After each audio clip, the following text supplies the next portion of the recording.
Hey guys, this is Robbie here for Watch Rob. I'm doing sort of an impromptu video today on my Tudor Black Bay Steel and Gold. It's a 2017 Bezel World release. It has brushed 18 karat gold center links. There's our Tudor fold over clasp. That goes all the way around. If you do some internet research, you'll see that the links are capped gold, which is a thick gold covering on top of a steel core, which is much thicker than plating. I've heard rumored that it takes about 13 to 20 polishes before it can wear through the gold. And most Rolex service centers will tell you that you don't want to service and have you can service, but you don't want to polish your Rolex more than 2 to 3 times in your lifetime of owning it. So I don't think the gold coming off will be a problem. Here's the gold crown, if I can get it to focus. There we go, with the beautiful Tudor rose on it.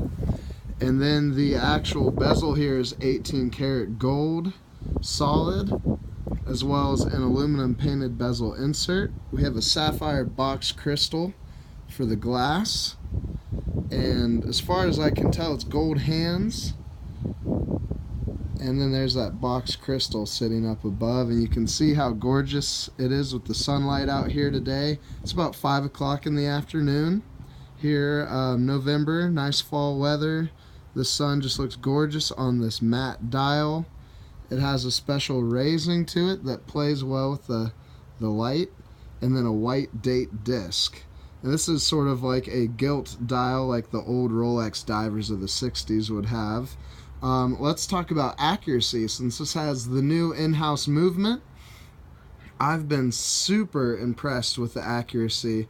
I own a Rolex Datejust from 1987, and even though it's just been serviced, it is still keeping time within +1 seconds per day. I got this last Wednesday, about 9 days ago.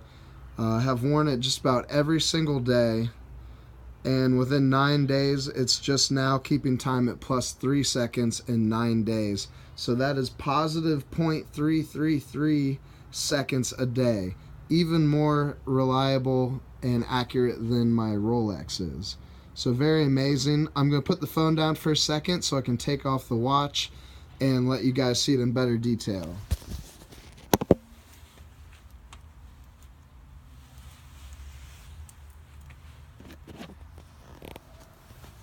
Okay, so now I have it off. You can see in the sunlight here. There we go, that's a good spot. So you can see how gorgeous this is, and excuse some of my finger smudges and everything else. But this is, like I said, an impromptu video. I've been behind on my grad school homework and papers and everything else, and I've been enjoying this watch over the last week.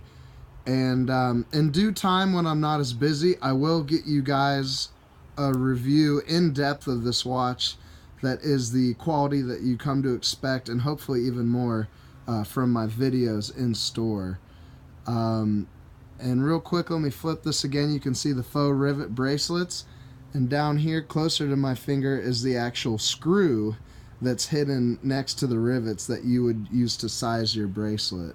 The bracelet clasp comes with 3 micro adjustments, and since it's been really cold weather, I moved mine all the way to the 3rd hole, so that way in the summertime when it warms up and my skin and everything dilates a little bit, I'll be able to punch that out an extra hole and let it breathe a little bit. So we have that here in the sun. Let me turn the bezel.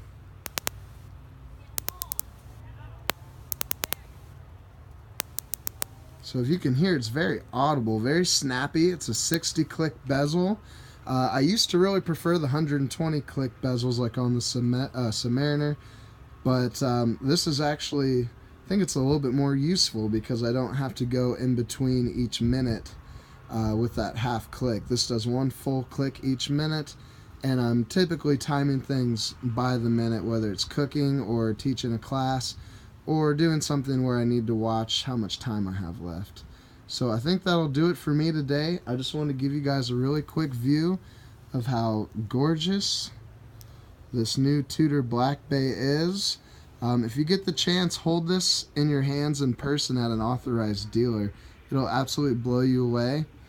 Which reminds me, just one last thing is how thick this is. So I have really skinny wrists, 6 3/4 inch wrists, and I thought this is going to be way too big and blocky for my wrists here.